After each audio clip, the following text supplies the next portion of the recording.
요한복음 1장 14절 말씀 함께 읽습니다. 말씀이 육신이 되어 우리 가운데 거하심에 우리가 그 영광을 보니 아버지의 독생자의 영광이요 은혜와 진리가 충만하더라. 아멘. 하나님의 사랑과 공의에 대해서 말씀을 나누고 있습니다. 특별히 이제 오늘은 요한복음 1장부터 시작해서 얼마간 시간이 되는 대로 주님께서 어떻게 행하시고 어떻게 말씀하셨는지 그것을 전반적으로 살펴보겠습니다. 우리가 성경을 편파적으로 보면 내가 원하는 구절들만 뽑아내고 그것들만 주의하고 집중해서 주님의 모습이 어떨 것이다 그렇게 그려낼 수가 있습니다. 요즘에 젊은 사람들은 그 셀카 찍기를 좋아하잖아요. 그래서 셀카를 찍으면서 자기 한쪽 이쁜 부분 쪽 중심으로 찍죠. 그리고 그것을 이제 광고하고 알리는데 뭐 그런 것이야 괜찮지만 하나님의 말씀 또 주님의 모습에 대하여 주님의 모습과 형상은 아버지 형상과 아버지의 모습입니다. 주님께서 행하시는 것은 아버지 하나님께서 행하시는 것이고요. 그리고 우리는 주님을 따라서 살아가는 주님의 신부이자 주님의 제자들입니다. 그렇기 때문에 주님께서 어떻게 행하시고 어떻게 말씀하셨는가가 우리의 지침이고 우리가 따라야 될 모델이고 그리고 우리가 닮아가야 될 주님을 닮아가야 될 것입니다. 그런데 주님에 대하여 우리가 착각하거나 오해하거나 한 가지 면만 보고 있다면 우리는 잘못된 가치관, 잘못된 생각을 가지게 될 수밖에 없습니다. 요한복음을 전반적으로 보겠지만 실제로 요한복음을 우리가 좀 보면 주님의 삶이 정말로 치열했다. 주님의 삶이 정말로 치열했고 고통스러우셨다 하는 것을 우리는 보게 됩니다. 요한복음 1장 오늘 읽었던 말씀 본문은 요한복음 1장 14절인데요. 말씀이 육신이 되어 우리 가운데 거하시며 우리가 그 영광을 보니 아버지의 독생자의 영광이요 은혜와 진리가 충만하더라.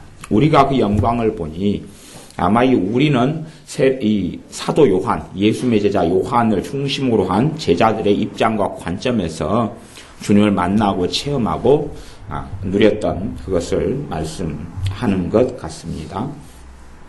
은혜와 진리가 충만하신 주님. 그래서 제가 하나님의 사랑과 하나님의 공의를 다룰 때 이 은혜와 진리하고 사랑과 공의는 다른 개념이고 말이지만 이야기하자면 하나님의 사랑의 관점에서는 하나님의 은혜 속에가 하나님의 사랑이 들어가 있습니다. 그러니까 주님께서는 은혜가 충만하셨는데 사랑의 개념에는 은혜가 들어가 있고 은혜 안에 사랑이 들어가 있고 그다음 진리가 충만했다. 진리는 하나님의 말씀 자체가 다 진리입니다. 그러면 주님께서는 또 아버지 하나님께서는 진리를 어기시는 방법으로 행하시질 않습니다. 성령님께서도 진리의 영이시기 때문에 진리를 벗어나 가지고 행하시질 않습니다. 진리를 어긋나거나 어그러져서 행하지 않습니다. 진리하고 다르게 행한다는 것을 불의를 행한다 그러는 겁니다.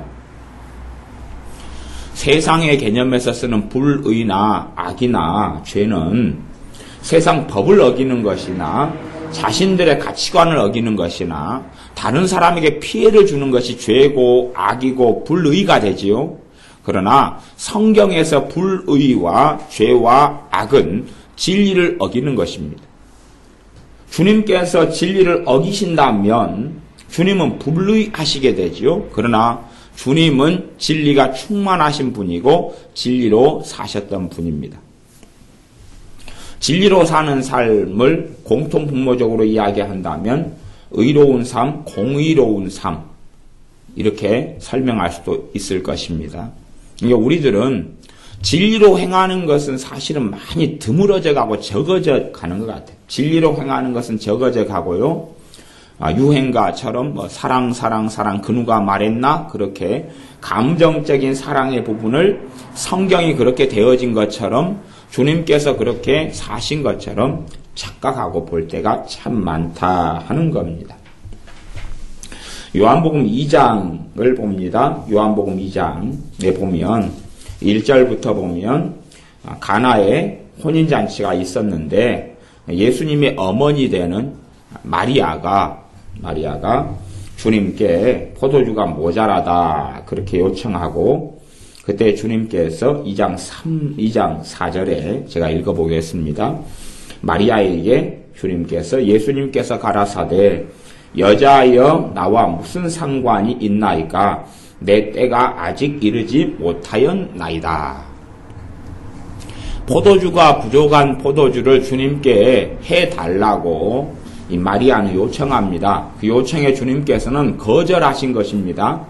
결과적으로는 가나 혼인잔치에 쓸 포도주를 주님이 만들어 주셨지만 기적을 통하여 이적을 통하여 만들어 주셨지만 이것은 마리아의 믿음이라든지 또 하나님의 카이로스 하나님의 때가 되어져서 그랬던 것이고 마리아가 요청했을 그 때에는 하나님의 예스 사인도 없었고 주님은 진리에 따라 행하셨기 때문에 여자여 나와 무슨 상관이 있나이까 내 때가 아직 이르지 못하였나이다. 그리고 거절합니다. 이것이 하나님의 사랑과 공의 속에 주님의 사랑과 공의 속에서 공의의 부분입니다. 공의의 부분, 진리로 행하는 부분. 그러지 마리아 내게 배를 빌려 주어서 이런 태어나도록 하나님께 쓰임받은 여자 사람들 눈에 보기에는 어머니 모친 마리아가 요청했기 때문에 다 내가 행해야 되겠다. 아니면 율법의 10계명 가운데 5계명 또 에베소서에서 나오지만 내 부모를 공경하라 그랬으니까 마리아가 요청하는 것에 다 따르는 것이 부모를 공경하는 거다. 그것은 아니다 그 말입니다. 주님께서는 마리아의 요청을 넘어서서 전능하신 아버지 하나님께서 그렇게 이끌어 가시고 원하시고 그렇게 행하시느냐 하는 것이 중심이셨기 때문에 마리아 요청에 대해서 거절하신 것이 먼저였습니다. 마태복음, 마가복음, 누가복음, 특별히 이제 공관복음이라고 일컬어지는 마태, 마가, 누가복음 세 복음서에서 여러 중심 주제 가운데 가장 최고의 주제들 가운데 하나는 믿음에 대한 것입니다. 그래서 믿음대로 될지어다 내 믿음이 너를 구원하였으니 평안히 가라. 믿음 계속 믿음 이야기를 하십니다. 마태복음 8장 같은 데는 백부장의 믿음에 대한 이야기가 나오고요. 믿음의 이야기로 가득 찬 것이 사복음서입니다. 그 중에서 공관복음인 마태, 마가, 누가복음인데요. 요한복음 2장의 말씀에도 이 마리아의 믿음을 통하여 포도주를 주님께서 만들어 주시는 기적과 이적을 행하셨다. 그렇게 볼 수가 있습니다. 마리아의 믿음은 2장 5절에 보면 그 어머니가 하인들에게 이르되 너희에게 무슨 말씀을 하시든지 그대로 하라. 이렇게 아주 그냥 백부장의 믿음같이 획기적인 믿음을 보여줍니다. 그때 주님께서 연회장 이 하인들에게 명하시고 그리고 물이 포도주가 되어지는 기적의 역사가 나타납니다. 그 다음에 이제 2장 12절 이후에 13절부터는 주님께서 예루살렘 성전에 올라가시는 것이 나옵니다. 13절 유대인의 6월절이 가까운지라 예수님께서 예루살렘으로 올라가셨더니 그 다음 14절에는 성전 안에서 소와 양과 비둘기 파는 사람들과 돈 바꾸는 사람들이 앉은 것을 보시고 노끈으로 채찍을 만드사 양이나 소를 다 성전에서 내어 쫓으시고 돈 바꾸는 사람들의 돈을 쏟으시며 상을 엎으시고 비둘기 파는 사람들에게 이르시되 이것을 여기서 가져가라. 내 아버지의 집으로 장사하는 집을 만들지 말라 하시니 주님께서 성전에서 장사하는 사람들을 쫓아내셨습니다. 노군으로 채찍을 만드셔서 양이나 소를 다 성전에서 내어 쫓아내셨습니다. 직접 그렇게 하신 거예요. 그래서 채찍으로 만들어가지고 양, 소 보이는 대로 다 쫓아냈습니다. 성전 밖으로 다 쫓아냈고요. 그 다음에 돈 바꾸는 사람들이 앉은 것을 보시고 쫓아내고, 그리고 여 본문에서는 덜 나오지만 여기 15절 하반절에 나오죠. 돈 바꾸는 사람들의 돈을 쏟아버리시고 상을 엎어버리셨다 그럽니다. 우리가 흔히 볼 수 있는 모습으로는 무엇과 비슷하냐 그러면 조직폭력배가 나타나가지고 그냥 사과장수에 사과를 엎어버리고 막 발로 차버리고 그런 모습하고 비슷한 모습이 나타납니다. 주님께서 그렇게 성전 안에서 장사하는 사람들을 그 장사하지 못하게 만드셨습니다. 상을 엎어버리시고 돈을 엎어버리시고 짐승들 양이나 소나 쫓아내버리시고 그리고 그들을 책망하시고 이러한 모습이 주님의 모습이셨고 하나님의 공의로 사시는 주님의 모습이셨습니다. 아마 하나님의 사랑 쪽에 치중해 있는 사람들은 이 모습이 어떻게 해석이 안 되고 보기 싫어하는 본문이 될지도 모르겠어요. 해석이 안 되는, 그리고 나하고는 상관이 없는 것 같은데 나하고는 뭐 다른 것 같다. 주님께서는 나를 따라오너라고 우리에게 말씀하셨고 제자들에게도 이렇게 보이셨습니다. 그리고 이 모든 것이 아버지 하나님을 사모하는 17절에 보면 주의 전을 사모하는 열심이 나를 삼키리라. 주의 전을 사모하는 열심은 아버지 하나님을 사랑하기 때문에 아버지 하나님께서 이름을 두신 그 주의 전 성전을 사모하는 것이었습니다. 그렇게 주님께서는 이 불의나 악과 타협하지 않았습니다. 아마 어떤 면에서는 우리 한국식으로 이야기하면은 이 동전 바꾸는 일을 성전 안에서 하려면 프리미엄을 많이 줘야 됩니다. 뇌물을 좀 써야 되고요. 그리고 그 직장, 그 작업, 그 성전 안에서 돈을 바꾸는 그 일만 하려고 그래도 돈도 많이 써야 될 뿐만 아니라 그 다음에 거기에서 일이 쫓겨나서 못하게 되면 말하자면 생계에 큰 위협을 당할 수가 있습니다. 그 안에서 장사하는 것하고 밖에서 장사하는 것이 차이가 있을 것이고, 그리고 밖에서 장사할 때 경쟁자도 많을 것이고, 아니면 자기가 장사할 자리가 이미 없을 수도 있습니다. 딴 사람이 다 좋은 몫은 차지했을 것이기 때문에 그럽니다.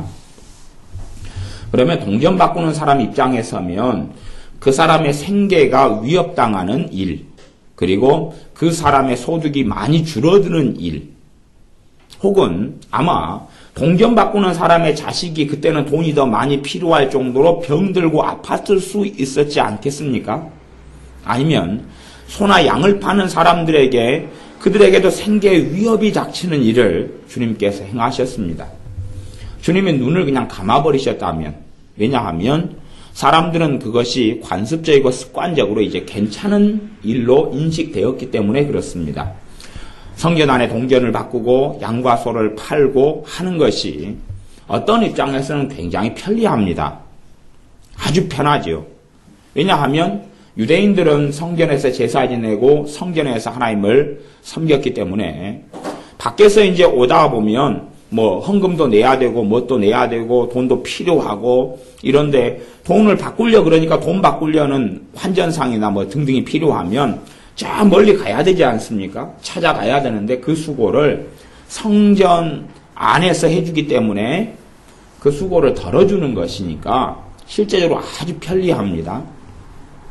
또 제물을 하나님께 소의 제물을 드려서 하나님께 속죄제나 속건제나 아니면은 화목제나 번제를 드릴 때도 성전 안까지 빈손으로 와가지고 돈 주고 그 자리에서 사면 되니까 얼마나 편합니까? 아주 편하지요. 그런데 멀리서 사가지고 와서 데리고 오고 그리고 하나님께 제사를 드리려면 불편하고 힘듭니다. 그러니 성전 안에서 돈을 바꾸거나 팔거나 뭐 비둘기 팔거나 짐승을 파는 사람들이 있으면 유대인 입장에서는 아주 편하고 좋은 겁니다. 아주 편하고 괜찮고 좋은 거예요. 그러니까 그것을 반대하는 주님에 대하여 인간적으로 보면 이해가 안 되는 장면이 됩니다. 왜 주님은 이렇게 예민하실까? 왜 주님은 이렇게 민감하실까? 왜 주님은 관용과 용납과 포용을 안 하실까? 그런 부분을 생각해야 됩니다. 그런데 실상은 주님이 행하신 부분은 진리의 문제고, 그리고 사람을 얼마나 사랑하느냐의 문제가 아니라 하나님을 사랑하느냐의 문제란 사실입니다. 하나님을 사랑하느냐의 문제이지, 사람을 얼마나 관용하고 포용할 문제보다 사람을 사랑하는 것도 진리 안에서 사랑해야 됩니다. 진리를 벗어난 사랑이 문제가 되는 거예요. 부모가 자식을 사랑할 때도 문제가 되는 사랑은 뭐냐 그러면 감정적인 사랑이나 진리를 벗어난 부모가 자식을 사랑하는 게 문제가 됩니다. 말씀을 벗어난 사랑이 문제가 되어서 자식을 병들게 하고 잘못된 방향으로 끌고 가버리고 맙니다. 말씀을 벗어난 사랑은 사랑이 아닙니다. 말씀을 벗어난 사랑, 진리를 벗어난 사랑은 그걸 죄라 그러고 악이라 그러고 불의라 그런다. 그렇게 말씀했습니다. 그래서 부모가 자식을 사랑하는데도 그 사랑의 많은 부분이 죄고 악이고 불의가 됩니다. 하나님의 말씀에 입각한 사랑이 아니라 자기의 감정에 입각한 사랑, 불의와 악을 보면서도 눈을 감아버리고 덮어버리는 사랑, 그것은 사랑이 아니라 죄의 편에 악의 편에서 살아가는 것이 됩니다. 그렇기 때문에 요한복음 2장에서 주님의 모습을 볼 때는 실상은 아주 충격적입니다. 충격적이다는 사실이에요. 사람들이 이제 주님께 따지고 묻습니다. 2장 18절에 보면 이에 유대인들이 대답하여 예수님께 말하기를 너가 이런 일을 행하니 무슨 표적을 우리에게 보이겠느냐? 당신이 도대체 무슨 표적을 보일 수 있는데 있고 한데 이러한 일을 우리는 다 괜찮다, 관용하자, 용납하자, 포용하자, 괜찮다 이런 일에 너가 들고 일어나느냐? 주님께서 19절에 대답하여 가라사대 너희가 이 성전을 헐라 내가 사흘 동안에 일으키리라. 그 성전은 40년 동안 지어진 겁니다. 40년 동안 지어지면요, 이 헤롯 성전인데요, 이 지어진 액수는 천문학적입니다. 아주 상상이 안 되는 돈으로 지어졌습니다. 주님 이 성전을 헐으라 내가 사흘 만에 세우리라. 그러면 그 성전을 허는 게 가능합니까? 불가능합니까? 그건 불가능합니다. 그건 아주 불가능한 일을 또 성전을 헐어버리면 재산을 어디서 지내고요?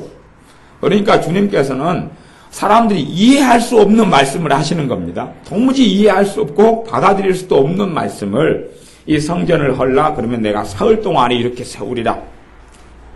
나중에는 그것이 이제 이 요한복음 2장에는 그 뜻과 설명은 나와 있습니다. 사도 요한이 기록해 놓은 거지요. 죽은 자 가운데 살아나신 후에 그 성전된 자기 육체를 가리켜서 말씀하신 것이라는 것을 지자들은 알았다 그럽니다. 그러나 진리로 말씀하셨기 때문에 그 주님이 하신 말씀을 모든 사람들에게 이해시킬 수도 없었고 또 이해되도록 말하는 것이 다 하나님 편에서 말은 아닌 것입니다.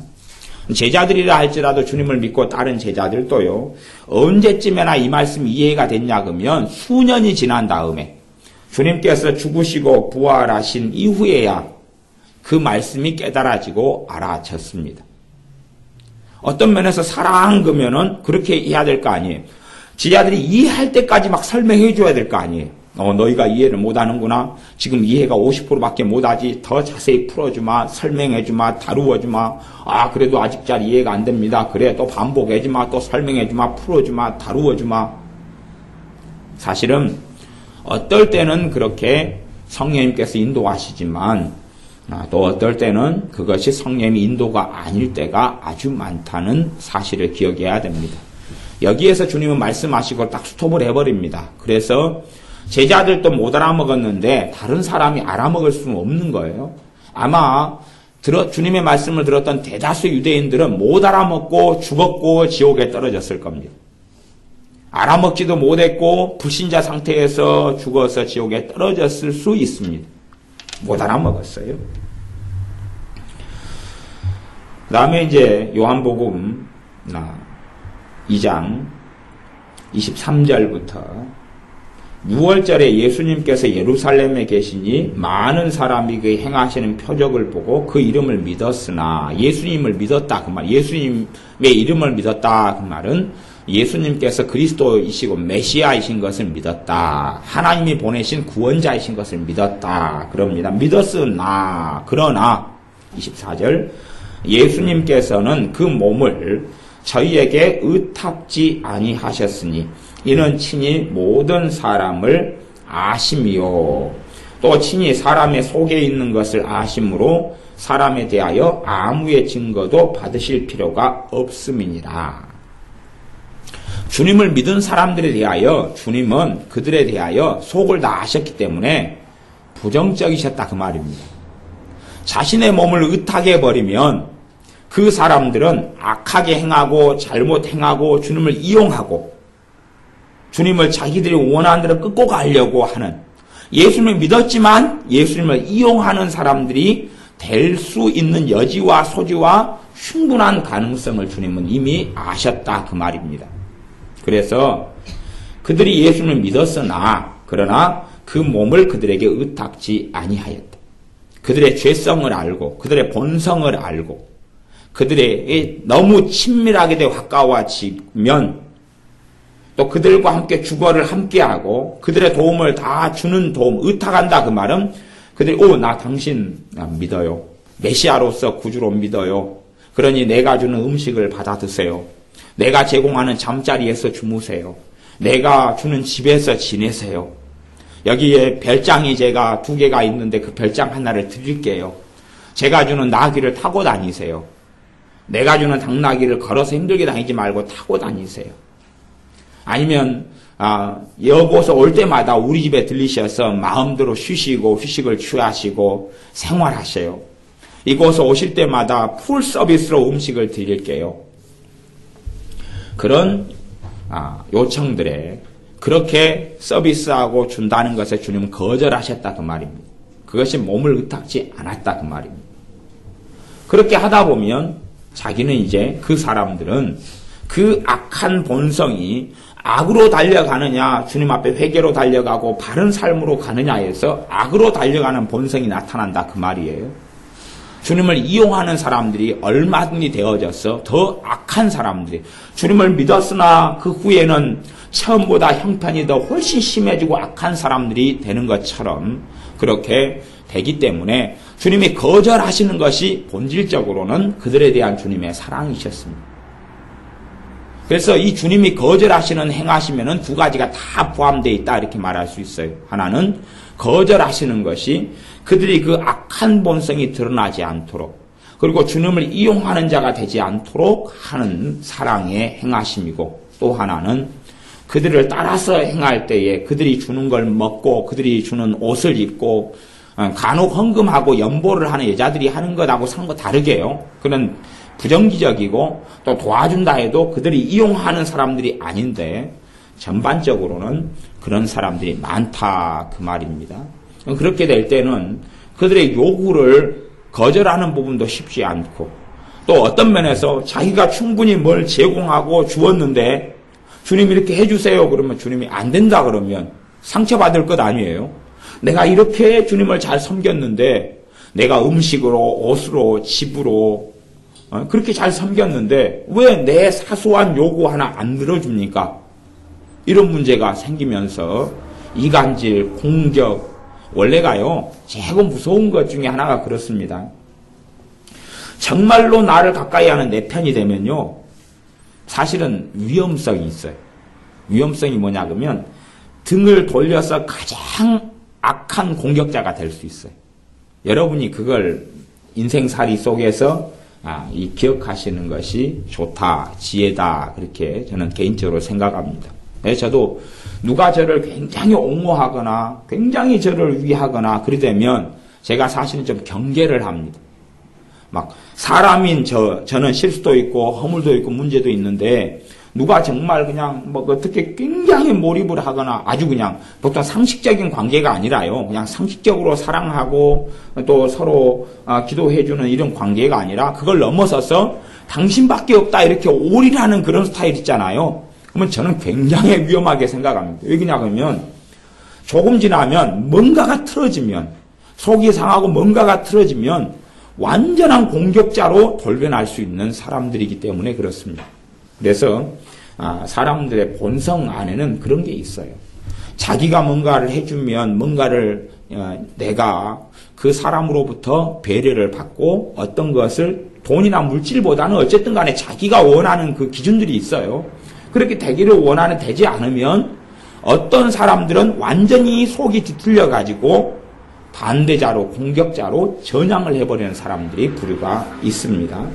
주님께서는 사람의 조종을 당하는 길이 아니라 자유로운 길을 선택하셨습니다. 좀 더 먹는 것에 있어서 더 아버지 하나님을 의지하셔야 되고 잠자는 곳 머리 둘 곳도 없는 삶을 사시고 그리고 생활도 부정기적으로 하셔야 됨에도 불구하고 때로는 음식이 없어 먹을 게 없어 굶주리시고 피곤하시고 지치시고 주무실 곳이 없어서 산에서 주무시거나 그런 일이 벌어지셔도 그걸 선택하셨지 좀 더 편리하지만 사람에게 조종을 당할 가능성이 있는 그 길을 주님은 거절하셨습니다. 이것이 진리로 행하시며 공의로 행하시는 주님의 모습이었습니다.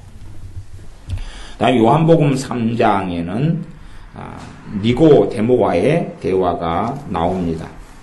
그 대화 가운데 주님께서 진실한 복음을 주님께서 구원을 위하여 이 땅에 오신 것을 말씀해 주시기도 합니다. 니고데모와의 대화 가운데 잘 가르쳐 주시는 부분도 있고 니고데모를 책망하시고 혼내시는 부분도 있습니다. 주님께서 3장 3절에 니고데모에게 바리새인 중에 니고데모라 하는 유대인의 관원이 있는데 이 니고데모에게 진실로 진실로 너에게 이르노니 사람이 거듭나지 아니하면 하나님 나라를 볼 수 없느니라. 너가 이스라엘의 3장 10절 선생으로서 거듭난다. 물과 성령으로 거듭난다. 다시 태어난다 하는 것을 왜 모르느냐? 알지 못하느냐? 너가 이스라엘 사람들의 선생 지도자인데 이것도 모르면 도대체 어떻게 되느냐? 라고 책망하셨습니다. 그러시면서 더 엄정한 말씀으로 니고데모를 혼내시는데요. 11절 진실로 진실로 너에게 이르노니 우리 아는 것을 말하고 본 것을 증거하노라. 그러나 너희가 우리 증거를 받지 아니하는도다. 내가 땅의 일을 말하여도 너희가 믿지 아니하거든 하물며 하늘 일을 말하면 어떻게 믿겠느냐. 어떤 식으로 보면 사람 입장, 그 사람 입장에서 보면요. 주님 나 비웃으세요? 비웃으세요? 나를 업신여기세요? 아니 내가 언제 땅의 일을 안 믿는단 말입니까? 좀 믿게끔 나를 해보세요. 아니면 하늘 일을 말하면 내가 안 믿는다고요? 하늘 일 한번 말해보세요. 내가 믿어볼 테니까 뭐 그럴 수 있을 거 아니에요. 그러니까 삐딱한 사람 입장에서 주님 말씀 들으면 성질 나겠어요? 안 나겠어요? 이게요. 요한복음에는 이런 스토리가 꽉 찼습니다. 요한복음에는 이런 스토리가 아주 들으면 어떻게 삐딱한 마음으로 들으면 주님 말씀 들으면 아주 성질이 나고 기가 막힌 내용들이 굉장히 많습니다. 조금 뒤에 보면 이제 너희는 마귀 자식이다 그래요. 그러니까 엄마가 열받고 머리에 김이 폭폭하는 이런 상황들이 굉장히 많다 그 말이에요. 근데 요한복음은요. 전체로 훑어보면 절대 만만한 성경도 아니고 아니면 물론 성경은 다 그렇지만 우리가 보는 것하고 요한복음은 전혀 생각하는 것과는 다르게 쓰여진 것을 알 수가 있습니다. 입장을 여러분이 니고데모 입장에나 딱 서보시면 주님 좀 온건하게 말해주시면 안 됩니까? 좀 좋게 사랑스러운 목소리로 말해주시면 안 됩니까? 그럴 수 있다 그 말이에요. 저도 사역하거나 상담하거나 그러면 책망을 종종 합니다. 아마 다른 목회자들보다는 제가 책망을 좀 더 많이 하는 목회자에 아마 들어가지 않을까 싶습니다. 저한테 상담을 요청하는 사람들에게도 제가 그들이 제대로 안 믿는 경우는요, 아주 혼을 냅니다. 혼을 냅니다. 그래서 왜 그러냐면요, 그것이 아주 강하게 이야기하는 것이 어떨 때는 제 입장에서는 그들에게 줄 수 있는 최고의 사랑이기도 하고 권면이기도 합니다. 물론 어떤 사람 입장에서는 아주 기분 나쁘고 불쾌하고 힘드실 수 있다는 것은 사실입니다. 그런데 뭐 어차피 아무리 이야기해도 받아들일 마음이 없는 사람들을 꽤 많이 상담하면서 만나는 게 사실입니다. 그냥 다 자기들은 자기들이 옳은 생각 속에 살아가요. 그리고 합리화하고 자기가 옳은 자리, 자기의 의로운 자리, 나는 괜찮다, 나는 안전한 자리에 있다, 그런 사람들이 많아요. 근데 제가 볼 때는 전혀 그게 아닌데, 당신 거기 있으면 큰일 납니다. 끔찍한 일이 벌어질 겁니다. 그렇게 제가 이야기하는 적이 종종 있어요. 그 사람들은 듣고 굉장히 충격을 받습니다. 그런데도 사실은 돌이키지 않는 사람은 훨씬 더 많습니다. 근데 그 사실이 그래요. 제가 최근에 어떤 분에게는 상담하면서 그렇게 놔두면 당신 자식은 죽을 수 있습니다. 자살해 죽을 수 있습니다. 언제나 당신 자식이 자살해 죽을 수 있다는 걸 염두에 두셔야 됩니다. 그렇게 제가 경고했습니다. 그리고 그 경고는 사실이고요. 사실이고. 왜냐하면 자식을 고치고 치료해야 되는데 우울증으로 심하게 됐는데 그걸 방치해두고 방임해두는 거예요.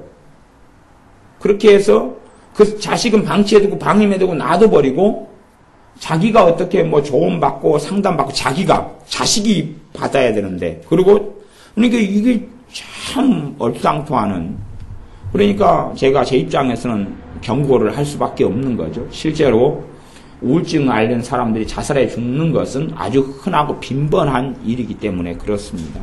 또 우울증 걸린 사람 입에서요, 자살 이야기가 입에서 나오면요, 오늘 자살해 죽어도 그것은 놀랄 일이 아닙니다.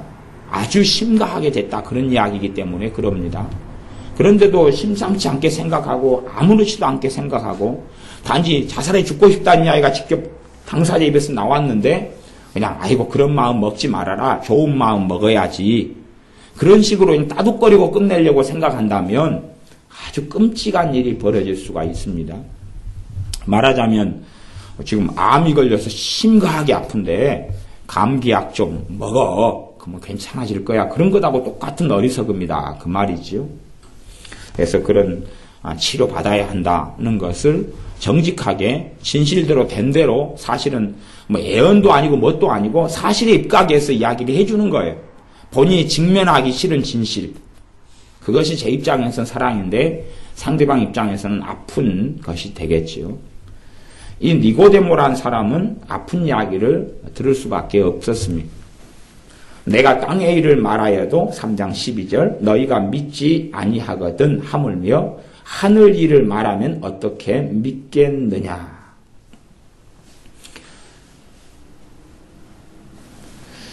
그래서 이제 여기 니고데모가 나왔는데 단어가요, 3장 2절에는 납비여 우리가 당신은 그렇게 나오고 여기도 너희가 복수로 나왔으니까 아마 니고데모 말고도 사람들이 포함이 됐다는 걸 추측할 수 있습니다.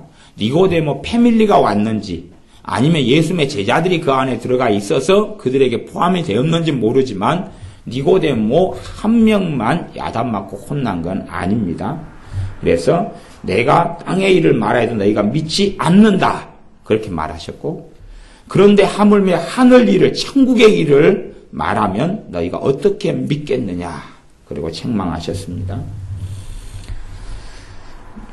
이제 15절, 3장 15절에는 이는 저를 믿는 자마다, 예수님을 나를 믿는 자마다 영생을 얻게 하리 하심이니라. 그러면서 우리가 잘 아는 3장 16절이 나옵니다.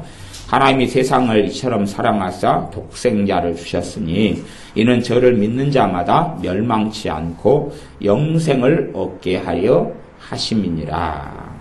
예수님이 땅에 보내셔서 예수님을 믿는 사람마다 멸망치 않고 영원한 생명, 영생을 얻게 하려 하신다라고 선포합니다. 그러면 18절에는 이제 다시 또 넘어가서 18절에는 조금 다르게 말씀합니다. 저를 믿는 자는 심판을 받지 아니하는 것이요 믿지 아니하는 자는 하나님의 독생자 이름을 믿지 아니함으로 벌써 심판을 받은 것이니라. 말하자면요, 너가 그렇게 안 믿고 살아가다가 죽으면 심판받아, 그런 이야기가 아니에요. 아니고 너가 지금 안 믿었지? 너 벌써 심판받았어. 그렇게 말씀하는 겁니다. 그러니까 우리가 지금 보통 쓰는 말하고 틀립니다. 지금 복음을 딱 들은 다음에, 예수님을 만난 다음에, 예수님의 복음의 말씀을 들은 다음에 믿은 사람은 영생을 얻었다고 선포하셨고, 예수님을 만난 다음에 안 믿었어요. 너에게 이미 심판을 너는 받았다고 선포하셨다, 그 말입니다. 너 이미 심판 받았어. 아니면 우리식으로 하면 그렇게 할 수 있잖아요. 아, 왜 예수님 기분 나쁘게 그렇게 말씀하십니까? 내가 지금 안 믿었다 해서 나 심판 받았다고 말씀하시지 말고 하나님 기다려준다고 이야기하지 그래요. 에? 내가 죽을 때까지 나를 더 따둑거리고 나를 더 설득해 줄 수 있잖아요. 나를 더 권면해 줄 수 있잖아요. 나를 위해서 더 주님이 기도해 줄 수도 있잖아요. 또 주님의 제자들이 많으니까 자주마다 보내셔서 내가 받아들일 때까지 좀 이야기해 주면 되잖아요.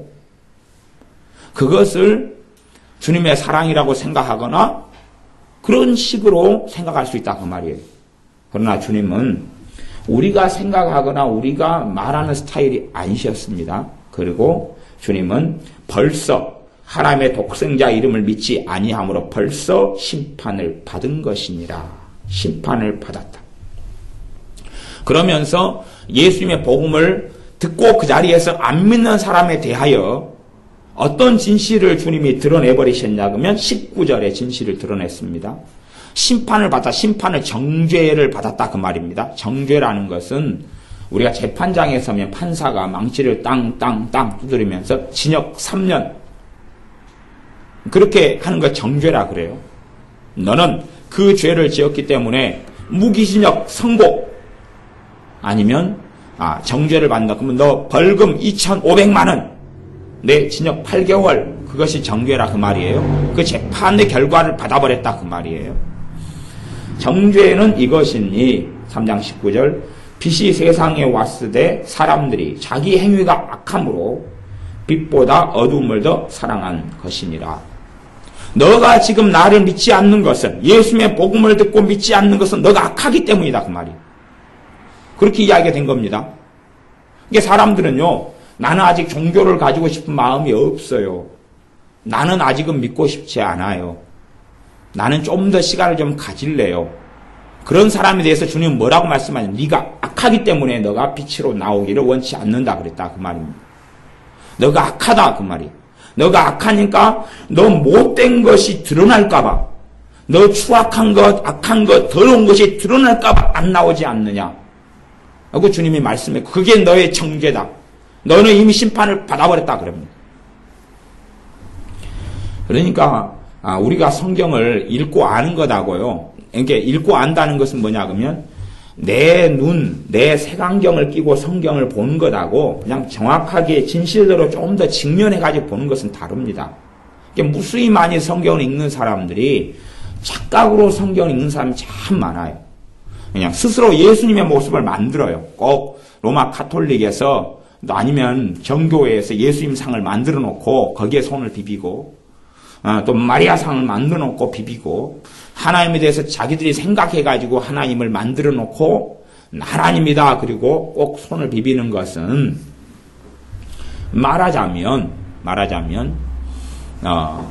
이 구약시대에 이스라엘 백성 이 아론을 중심으로 해서 금송아지를 만들어 놓고 여호와다 그렇게 해서 춤추고 놀고 잔치했던 거하고 똑같다 그 말입니다. 근데 실상은 우리들의 모습 안에도 내가 만들어낸 예수님의 모습이 있어요. 나는 예수님이 이럴 것이다. 진리에 입각해서 하나님 말씀에 입각해서 그렇게 예수님을 내가 아는 게 아니라 그냥 내가 예수님을 만들어내요. 새로운 예수님을 만들어내요. 내가 어떤 예수님을 만들어내요. 그리고 그렇게 믿어요, 이제. 그러니까 이것을 깊이 들어가면 우상숭배일 수밖에 없습니다. 그냥 새로운 메시아를 만들어내요. 짜집기를 좀 하는 거죠. 있는 그대로 주님을 내가 알면서 살아계신 주님과 관계를 맺고 살아가는 게 아니라 살아계신 주님과 관계를 맺지는 않고 내가 성경에 이런 말씀 저런 말씀 이런 나의 해석과 이해를 짜집게 해가지고 어떤 예수의 모습을 만들어내요.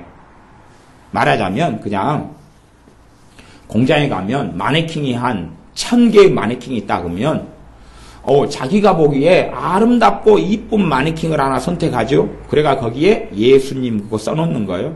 그리고 이제 그 마네킹한테 예수님 반갑습니다. 그렇게 일방적인 그런 이상한 신앙을 갖는 행위들이 믿는 사람들에게는 많다 그런 겁니다. 주님의 독생자 이름을 그 자리에서 믿지 아니하는 사람은 벌써 심판을 받았다라고 선포합니다. 그리고 그들이 예수님을 지금 당장 복음을 듣고 지금 당장 믿지 않는 것은 정죄를 받은 것인데 자기 행위가 악하기 때문에 자기 행위가 드러날까봐 그래서 안 한다. 그러나 정말로 진리를 좇는 사람은 빛으로 나오나니 3장 21절 그 행위가 하나님 안에서 행한 것임을 나타내려 함이라. 진짜로 진리를 따르는 사람은 예수를 믿게 될 수밖에 없다. 참으로 진리를 따르는 사람은 예수를 믿을 수밖에 없다. 나는 법이 없이도 살아. 나는 종교 같지 않아도, 나는 신앙 같지 않아도, 나는 예수님 안 믿어도 나는 다 법을 지키고 살아. 그런 사람은 아무리 그 사람이 뭐라고 변명하고 말할지라도 진리를 좇는 사람은 결코 아니고 악한 사람입니다. 그래서 그 사람이 악한 사람이냐 아니면 진리를 좇는 사람이냐는 것은 예수를 믿느냐 믿지 않느냐로 결정되고 드러난다고 주님은 요한복음 3장에 말씀하고 있습니다. 그래서 누구에게 복음을 전해서 그가 안 믿으면 그는 악한 자기 때문에 그렇습니다. 그리고 그 악이 드러나면 안 되기 때문에 빛 가운데 나오기를 싫어한다. 그렇게 말씀합니다. 그래서 주님의 준엄하고 냉엄하고 진리를 따르는 말씀이 이러합니다. 사람 보기에 또 사람 듣기에 좋은 말들로 주님이 채우시지 않았다 하는 것을 기억해야 됩니다. 요한복음 4장에는요. 주님께서 사마리아 여인을 만나시는 장면이 나옵니다. 사마리아 여인에게는 참 좋은 말씀, 사랑을 베풀어 주셨습니다. 사마리아 여인은 아주 험난하고 아프고 죄가 많은 인생을 살아왔고 앞날에 대한 꿈도 없고 장래도 없고 암담한 사람, 오직 하나 소원이 있다면 언젠가는 메시아가 오셔서 자기를 구원할 거라는 그것 하나 말고는 이 여자에게는 장래도 없고 미래도 없었습니다.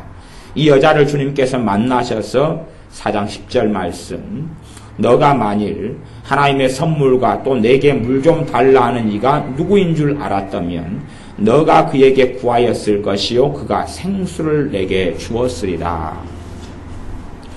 생수를 너에게 주었을 것이다. 그렇게 정말로 좋은 말씀을 해줍니다. 그러면서 이 여자가 뭐라고 하냐 그러면 25절에 보면 여자가 가로되 메시아고 그리스도라 하는 이가 오실 줄을 내가 아노니 내가 안다. 그가 오시면 모든 것을 우리에게 고하시리이다. 그러니까 주님께서 너에게 말하는 너가 기다리는 메시아다 라고 말씀해 줍니다. 우리는 다른 복음서 말씀들을 볼 때에요. 어떤 장면들을 보게 되냐 그러면 당신 메시아냐?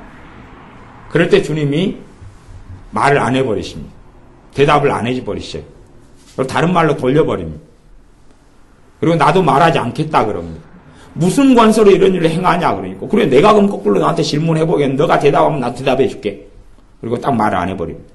근데 이 사마리아 여자에게는 내가 기다리는 메시아가 그리스도가 바로 나다 라고 말씀해 주십니다.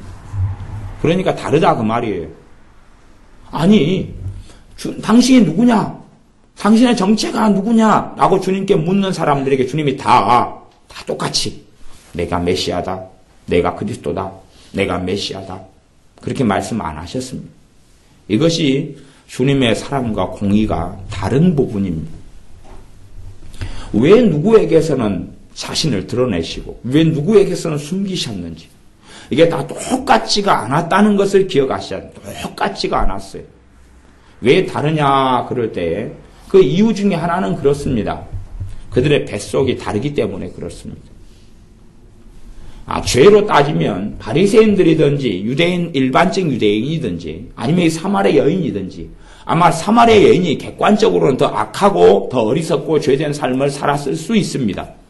하지만 사마리아 여인은 주님을 판단하거나 정죄하거나 이용하는 게 아니라 주님을 기다리는 죄인으로서 주님을 기다렸고 찾았고 그래서 이 사마리아 여인에게는 내가 바로 너가 기다리고 있는 메시아다라고 말씀해 주셨고 다른 사람들은 뱃속에 다른 걸 숨기고 있었습니다. 이중적이었고 자기 안에 다른 판단, 다른 생각을 숨기고 있었다 그 말입니다. 저도 종종 상담을 하게 될 때에는 어떤 사람에게는 성령의 은사를 통하여 무엇인가 보이게 되고 알게 되는 게 있어요. 그 사람의 나중 어떤 일에 대해서 결과가 알아지는 게 있고 보이는 게 있어요. 뻔한 어떤 것이 제게 느껴질 때 있고 알 때도 있고 그런 성령의 감동도 올 때 있어요. 그런데 말을 못합니다. 말을 못한다 그럴까 안 한다 그럴까 그 사람에게 그걸 가르쳐주는 걸 주님이 성령님께서 원하시지도 않고 기뻐하지도 않고요. 그 다음에 말해지게 되지도 않습니다. 그냥 침묵하게 되어져요. 말을 안 해줍니다. 말을 안 해줘요. 말을 해주게 되고 그 사람이 말을 듣게 되면 위험을 모면하게 되겠지만 말을 하도록 주님은 인도를 안 합니다. 그렇게 침묵하고 함구하게 하실 때들이 많은 것을 제가 경험을 했습니다. 사실은 주님께서도 그 이상이시겠죠. 아마 사실은요, 누구보다도 영혼을 구원하기를 원하시는 분이 주님 아시겠습니까? 부모가 자기 자식이 구원받고 싶기를 원한다는 소원과 간절함보다 주님께서는 그 사람의 자식이 구원받기를 더 원하시는 분이 주님이십니다. 그러나 주님께서는 그 사랑에도 불구하고 진리로 공의로 행하셨다는 사실입니다. 그래서 이 공의와 진리, 공의와 사랑이 어떤 부분까지 이렇게 섞여가고 어떤 부분까지 어떻게 흘러가느냐는 우리가 정답표를 가지지 못하고 오직 우리 안에 임하신 진리의 성령님만이 그때그때마다 우리를 진리 안에서 말씀 안에서 우리를 인도해 가실 수밖에 없습니다. 내가 어떤 사람을 판단하는 판단은 공의의 판단도 아니고 옳은 판단도 아니고 주님께서는 내가 판단하지만 내 판단은 공의롭다 하셨지만 우리가 어떤 사람을 판단하고 헤아리는 판단은 공의롭지도 않고 옳지도 않습니다. 성령님께서 단지 인도하시고 우리를 이끄셔서 행하기를 원하며 그분의 도움을 받는 것 말고는 우리가 하나님의 사랑과 공의 속에서 조화를 이루며 어떻게 행할지를 알기는 어렵게 되어집니다. 주님께서는 이 사마리아 여자에게는 정말로 깊이 있는 사랑을 드러내셨고 그 사랑을 행하셨다. 그렇게 요점을 정리할 수 있습니다. 그리고 이 여자가 정말 그렇게 원하던 메시아가 주님 자신이신 것을 드러내셨고 이 여자는 기쁨이 충만했고 삶을 회복했고 그리고 주님을 증거하고 이 사마리아 사람들, 많은 사마리아 사람들이 주님을 믿게 되었습니다. 39절에 보면 그 동네 중에 하반절 많은 사마리아인들이 예수님을 믿은지라 그렇게 믿게 되었다고 말씀합니다. 그리고 42절에는 그 여자에게 말하되 이제 우리가 믿는 것은 너가 예수님을 증거했기 때문에 믿는 것이 아니라 이는 우리가 친히 들었다. 예수님께 직접 말씀을 듣고 그가 참으로 세상의 구주신 줄 알미니라. 알기 때문에 우리가 믿는다. 그렇게 이제 사마리아 사람들이 고백하게 되었습니다. 그 다음에 4장 43절부터는 한 신하가 나오는데 그 일 전에 그 44절에는 짤막하게 갈릴리로 가시면서 4장 44절에 선지자가 고향에서는 높임을 받지 못한다. 그렇게 말씀하십니다. 이게 고향에서 배척받고 나사렛에서 배척받으시고 그렇게 공격받으실 것을 다 이야기하신 사건이죠. 나사렛 사람들은 심지어 예수님을 죽이려 했습니다. 그리고 나사렛 동네에 가서도 주님께서는 정말 호의적으로 가셨지만 사랑을 가지고 가셨지만 냉엄하고 준엄한 말씀을 하셨습니다. 그러면서 이 주님의 동네 나사렛 사람들, 이 본문에서는 여기 4장에서는 나오지 않지만 다른 복음서에서는 몇 번에 걸쳐 반복되어 나오는데요. 주님께서 그들에게 너희에게는 과거에 그 구약시대에 문둥병자가 많이 이스라엘에 있었는데 고침받은 문둥병자는 이방사람 나만밖에 없다. 이런 냉엄한 말씀을 하셨어요. 그러니까 그걸 듣고 나사렛 사람들이 성길 나가지고 주님을 죽이려고 벼랑 끝으로 몰고 가서 주님을 밀어서 죽이려고 했습니다. 그러니까 어떤 면에서는 주님께서 최선을 다해서 고향 사람들 치료해주고 고쳐주면 될 거 아니에요. 그러나 성경은 분명히 그 나사렛 사람들이 믿지 아니하였기 때문에 아무런 권능도 행하실 수 없으셨더라. 그렇게 나와 있습니다. 이게 좋은 게 좋은 거라고. 고향이니까 더 기적도 벌여주고 아니면 가나의 혼인잔치처럼 포도주를 갖다가 극상품 포도주를 막 만들면 될 거 아니에요. 그게 가능하였다면 만들어가지고 잔치 한번 하게 해주고 또 금이 환양 한번 해서 막 제자들 동원하고 헌금 동원해가지고 막 좋게 한번 해주고 아니면 마을회관 같은 거 하나 그냥 헌금이 있으면 하나 씌워줘 버리고 뭐 그렇게 하면 사람들의 마음을 끌고 좋아할 거 아니에요. 너 한번 밖에서 행한 일을 여기서도 한번 해봐라 할 때 그냥 좋게 인간적으로 알겠습니다. 그렇게 하지요. 뭐 사촌으로 이웃 사촌으로 살아왔으니까 그렇게 원하는 대로 해드릴게요. 하지만 주님은 그렇게 행하시지 않았다 그 말입니다. 은혜가 주님으로부터 났지만 그 은혜 안에가 나사렛 사람들이 포함되지 않았다 그런 말이에요. 오히려 진리로 행하심 속에 나사렛 사람들이 포함되었다 그렇게 볼 수 있습니다. 그래서 선지자 고향에서 높임을 받지 못한다 그렇게 선언하셨습니다. 그리고 이제 46절에 보면 물로 포도주를 만드신 갈릴리 가나에 이르셨는데 왕의 신하가 있어서 병이 들었습니다. 가버나움에서. 그래서 고쳐달라고 거의 죽게 되었다고 찾아왔습니다. 그때 주님께서는 48절에 보면 그래 알았다. 너 자식이 아프니까 얼마나 너도 마음이 아프냐. 너 자식이 죽게 됐으니까 너 마음이 초조하고 힘들지. 그렇게 말씀 안 하셨습니다. 어떻게 말씀합니까? 너희는 표적과 기사를 보지 못하면 도무지 믿지 아니하리라. 그러니까 어떤 면으로 보면 주님이 쌈쟁이 같습니다. 그렇게 보이지 않습니까? 우리 같으면 좀 더 온건하고 온화하게 그래 고쳐질 거야. 걱정하지 마라. 하나님이 너의 자식 사랑하고 나도 사랑해. 너 부모로서 너 마음 안다 알아. 그러니까 염려하지 말고 가라. 고침받았다. 그러면 될 거 아니에요. 근데 주님은 그렇게 안 하셨다 그 말이에요. 그렇기 때문에 주님과 만난 사람들이 대부분 마음이 편해지고 너무 좋아지고 이런 사람들은 얼마 없어요. 사마리아 여인 정도 이런 여자는 구제불능인 여자 온갖 죄로 장래도 암담한 여자만 소망 되신 주님을 만났고 사마리아 사람도 혼혈적으로 인종적으로 차별받고 사람으로 취급도 하지 않는 개돼지 같은 사람 유태인이 볼 때 사마리아 사람들 개와 돼지로 여겼거든요. 이런 사람들이 주님 만나고 근데 이 왕의 신하면 고관 대작이잖아요. 높은 사람이잖아요. 장관급 막 이런 사람들이다 그 말이에요. 근데 좋은 말이 아니에요. 높은 사람 오셨네. 그러니 여기 상석에 앉으시오. 당신 얼마나 왕의 신하로서 백성들을 위하여 고생이 많소. 그러니 당신의 자녀는 내가 책임지고 고쳐주겠소. 당신 집으로 같이 쫓아갈까? 그런 게 아니라 너희는 표적과 기사를 보지 못하면 도무지 믿지 아니하리라. 그렇게 딱 선포합니다. 그때에 신하가 주여 내 아이가 죽기 전에 내려오소서. 예수님께서 가라 내 아들이 살았다. 가라 내 아들이 살았다. 여기에서요 사실은 아들이 살았다는 말씀 속에 아들이 살게 되는 건 아닙니다. 사냐 죽냐를 이 신하가 결정합니다. 가라 내 아들이 살았다라고 선포하실 때 이 신하가 주님이 같이 직접 가야지 살지. 그냥 말씀을 한다고 삽니까? 그러면 죽습니다.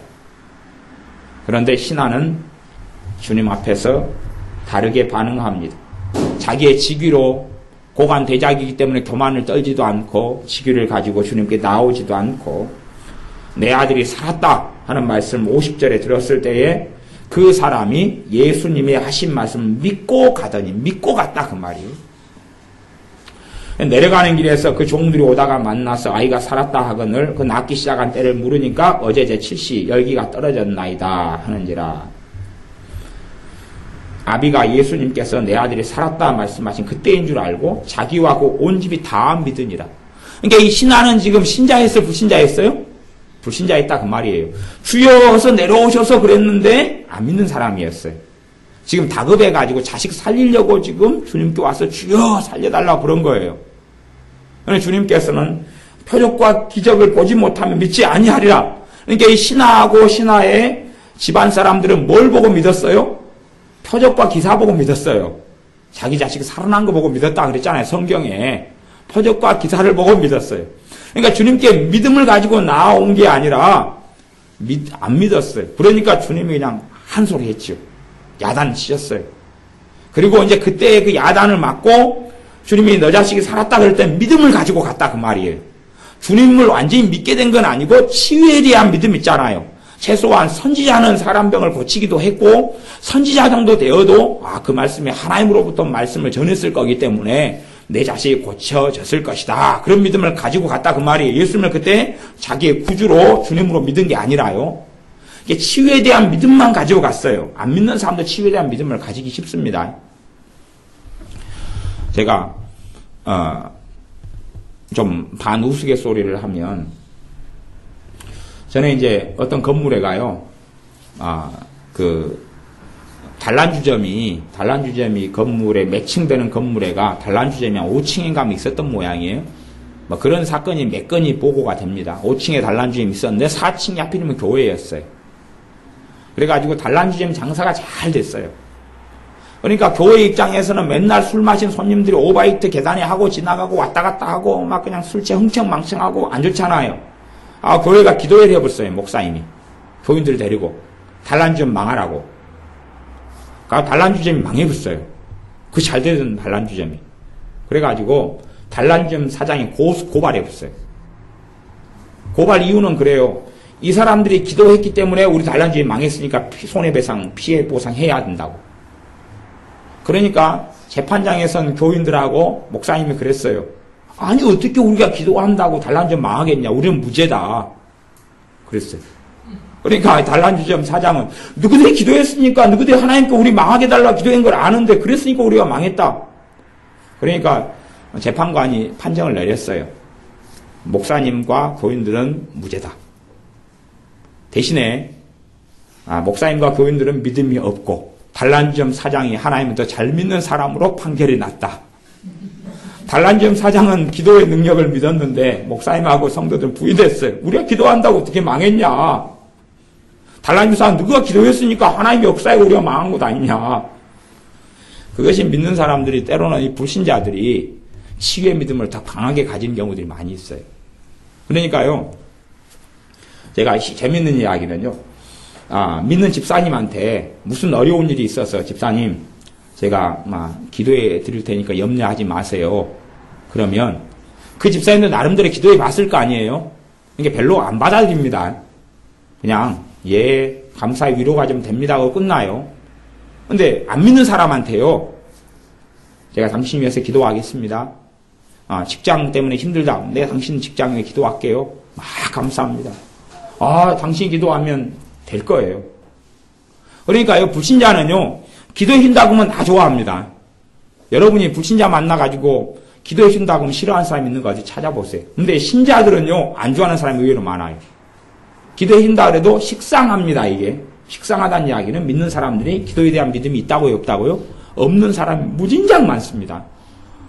근데 안 믿는 사람들은 내가 당신 병원에 가서도요, 안 믿는 사람 가운데 이제 다른 종교를 가진 사람 말고 그냥 일반 무신론자거나 심지어 불교 다니는 사람도 지금 병에 치료를 위해 기도해 드릴까요? 그러면 예. 그렇게 하는 사람들이 많아요. 근데 믿는 사람들은 식상해버려요. 기도해 준다 그러면 이상한 사람 아니야?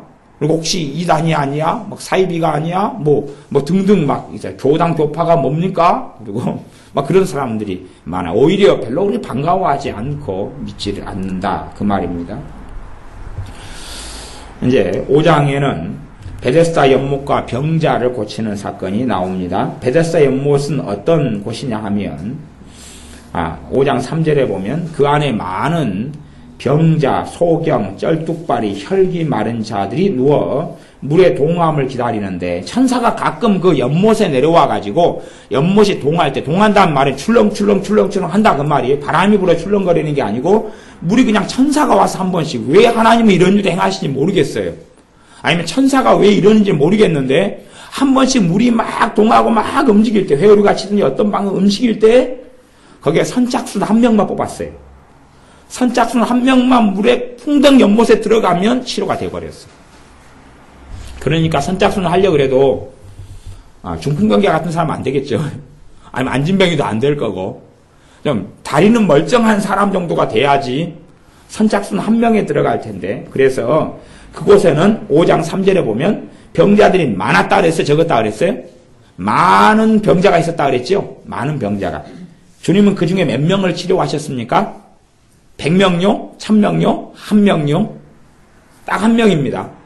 딱 한 명. 딱 한 명이에요. 아니, 병자들이 그 앞에 무수히 많이 모여 있으면 주님이 거기서 다 고쳐보면 좋겠지요. 주님 몇 명 고쳤어요? 딱 한 명이요. 38년 된 중풍병자 딱 한 명요.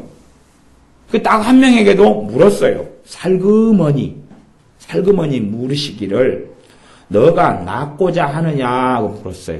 너가 낫고자 하느냐 물었어요.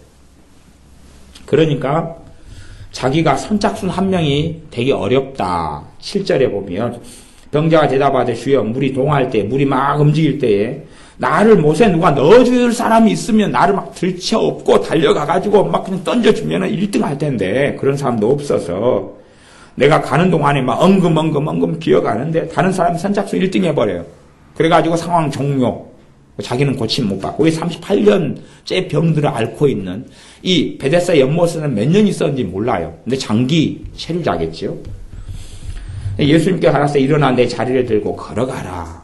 그러니까 여기서는 아마 이 베데스다 연못의 병자 같은 경우는 믿음 이야기가 안 나오고 제가 개인적으로 볼 때는 믿음이 없었다 이렇게 보입니다. 믿음이 없는 사람이에요. 그러니까 대부분의 신자들에게 믿음을 요구하셔요. 우리는 믿음만큼 강한 치유가 나타납니다만은 예외도 있어요. 그게 어떤 원리 속에서 벌어지는 게 다 알기는 어렵습니다만은 베데스다 연못의 38년 된 병자는 믿음의 이야기에 그런 것을 볼 수 있는 영역은 거의 없습니다. 근데 이제 그걸 꼭 믿음으로 이제 결부시켜서 이야기한다면 이제 여기서는 순서는 내 자리를 들고 걸어가라. 그러니까 그 사람이 나와서 자리 들고 걸어갔다 그랬죠. 자리 들고 걸어가면서 나왔다 그런 게 아니고 그러니까 믿음으로 결부시키기가 순서상 조금 어렵다 그런 이야기를 제가 했고요. 나중에는요 이제 주님이 누군지 이야기 안 해줬습니다. 누가 고쳤다 그래 보면 이 사람 광고해가지고 딴 사람도 고침받게 할 텐데 휴식거리다가 문제가 벌어지고 이 사람을 주님이 만나셔서 14절에는 보라 너가 나았으니 더 심한 것이 생기지 않게 다시는 죄를 범치 말라. 그러니까 이 사람의 38년 된 이 병자는 무엇 때문에 병이 들었다는 이야기입니까? 죄 때문에 병이 들었다는 이야기. 모든 사람의 질병의 원인이 죄는 아닌데 물론 우리가 원죄와 자범죄를 통해서 저주가 들어오고 질병이 들어오고 마귀의 역사가 나타나는 건 사실이지만 직접적인 원인에 있어서 모든 병의 원인이 죄는 아니다 그 말입니다. 그런데 이 38년 된 병자는 죄 때문에 병이 들었다 그 말이에요. 주님께서 더 심한 것이 생기지 않게 다시는 죄를 범치 말라. 이 말 들으면 기분이 좋겠어요? 좀 껄쩍지근하겠어요? 좀 껄쩍지근하겠지요. 왜냐하면 죄 짓지 말라고 찾아와가지고 이야기하니까요. 기분이 좀 속상하고 안 좋을 거죠. 좀 안 좋아요. 그냥 고쳤으면 그걸로 끝나지. 왜 내 사생활에 내가 남이 사 죄를 짓지니 말든지 당신 뭐이 간섭하냐. 그런 게 나올 수도 있지요. 근데 이 사람이 그래서 15절부터는 사고를 칩니다. 이 사람이 사고를 쳐요. 그게 결과가 좋지 않아. 해피엔딩이 아니에요. 이 사람 유대인들에게 자기를 고친 이가 예수님이다. 그러니까 안식일에 왜 걸어가냐 그랬더니 예수님이란 사람, 예수란 누군가 나를 시켜가지고 나를 고친 다음에 걸어가라 그랬다 그랬어요. 그래가지고 예수님을 고발하게 됩니다. 그래서 16절에 보면 안식일에 이러한 일을 행하신다, 병을 고친다. 그래가지고 유대인들이 예수님을 핍박하게 된지라. 그러니까 이 38년 된 병지 하나 고쳐가 핍박을 받습니다. 주님께서는요. 그때 주님께서 내 아버지께서 이제까지 일하시니 나도 안식일에 일한다. 그렇게 말씀하니까 사람들이 38절에 유대인들이 이를 인하여 더욱 예수님을 죽이고자 하였다. 그랬어요. 이게 주님께서는요. 그냥 이 유대인들에게 실수 미안해요. 다음 달 안식일에 병 안 고칠게요. 그럼 끝날 거 아니에요. 근데요. 유대인들이 절대 감당할 수 없는 말씀을 해버리십니다. 내 아버지께서 이제까지 일하시니 나도 일한다. 그래서 하나님을 자기와 자기의 친아버지라 하여 자기를 하나님과 동등하게 같게 말씀하셨다 그 말이에요. 말하자면요. 개의 새끼는 강아지고 개하고 개 새끼인 강아지하고는 동격이지요. 그잖아요. 동격이고 그게 개하고 사람하고 다르잖아요. 사람 자식도 사람이고 개 자식은 개고 고슴도치 자식은 고슴도치고 그런 의미에서 이해가 조금 필요합니다. 하나님의 아들은 하나님인 게 당연하죠. 본질상으로 그렇다고 말이에요. 사람 자식은 사람인 거예요. 지렁이 자식이 개가 될 수 있어요? 없어요? 없죠. 지렁이 새끼는 지렁이인 거예요. 지렁이 새끼가 뭐 그냥 타잔이 됐다 뭐 그런 건 없잖아요. 그래서 하나님과 자신은 동격으로 친아버지라 그랬어요. 우리는 입양돼서 양아들, 양딸이에요. 하나님이에요. 하지만 예수님은 친아들이시고요. 독생하신 하나님이시고. 이들이 받아들이기 어려운 이야기, 유대인들이 받아들이기 어려운 이야기를. 그러니까 주님을 죽이고자 하고 모의하는 사람들 주님을 믿겠어요? 안 믿겠어요? 안 믿지요. 원수니까. 트집을 잡고 비판하고 공격하고. 그러니까 주님의 진리 대신 주님이 은혜와 진리가 주님 거로 낮고 은혜 위에 은혜를 사람들이 받는 그의 충만한 데서 받으니 요한복음 1장에 은혜 위에 은혜로라. 그렇게 말씀했는데 이거 은혜 위에 은혜로라가 아니라 죽이고자 하는데 그냥 더 죽이고 싶어요. 주님을 핍박을 했는데 거기에서 주님이 스톱해가지고 미안해요. 아니면 안 보는 데서 쓱 하면 좋은데 오히려 그냥 진리를 드러내버리셨어요. 그러니까 이 진리를 유대인들이 전혀 감당할 수 없었던 겁니다. 그러면 주님께서 19절부터 이 하나님 아들로서의 권한이 어떤 것인지 그런 이야기를 쭉 하십니다.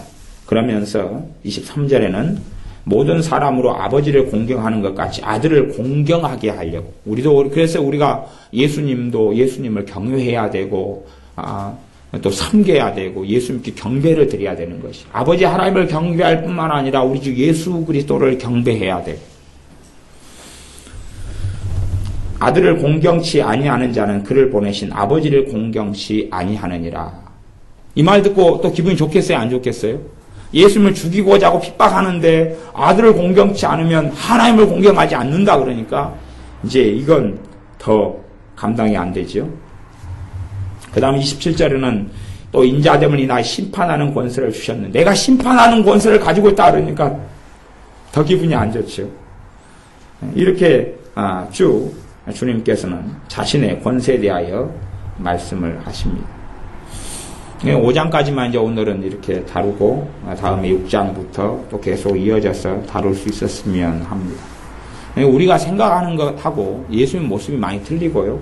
그 뒤에는 더 강력하게 막 어퍼컷을 날리고 막 공격하고 이런 주님의 말씀이 굉장히 많습니다. 이게 사람들은 막 좋아 괜찮아 오라 포용 용납. 그래서 NCCK라든지 WCC 같은 곳은 무조건 화합 하나됨. 오늘 북한의 핵무기 발사한 거에 대해 핵무기 실험한 거에 대해서 한겨레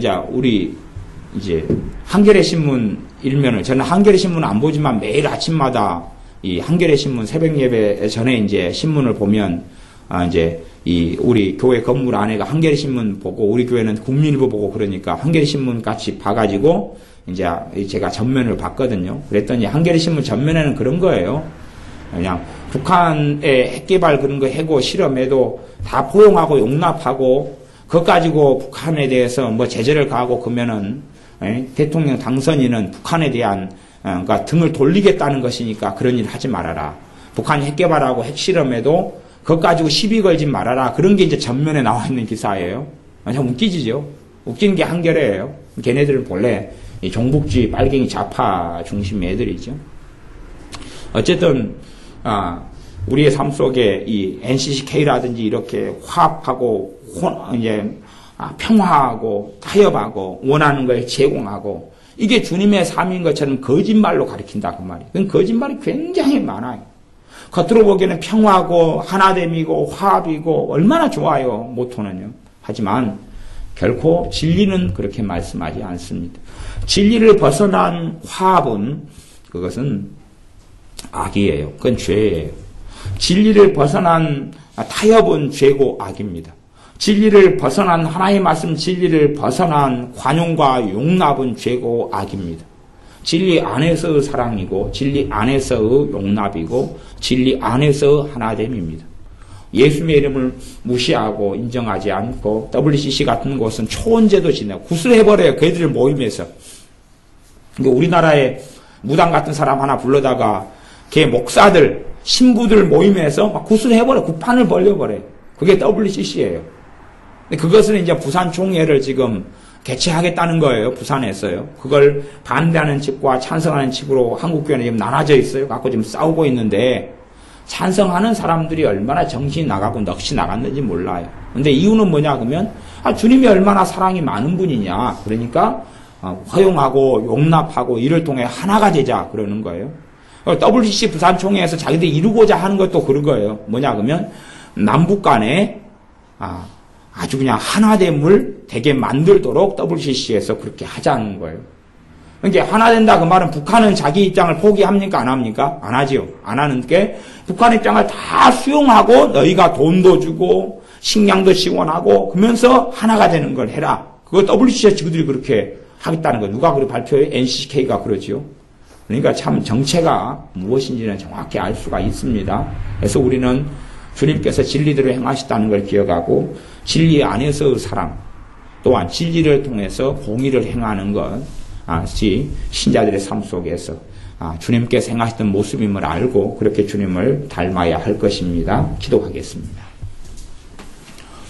아버지 하나님, 우리가 주님의 사랑과 공의, 또한 아버지 하나님의 사랑과 공의에서 벗어나지 아니하고 이 사랑과 공의 가운데 행할 수 있도록 도와주시고 말씀을 깨닫는 눈을 더 열어주시옵소서.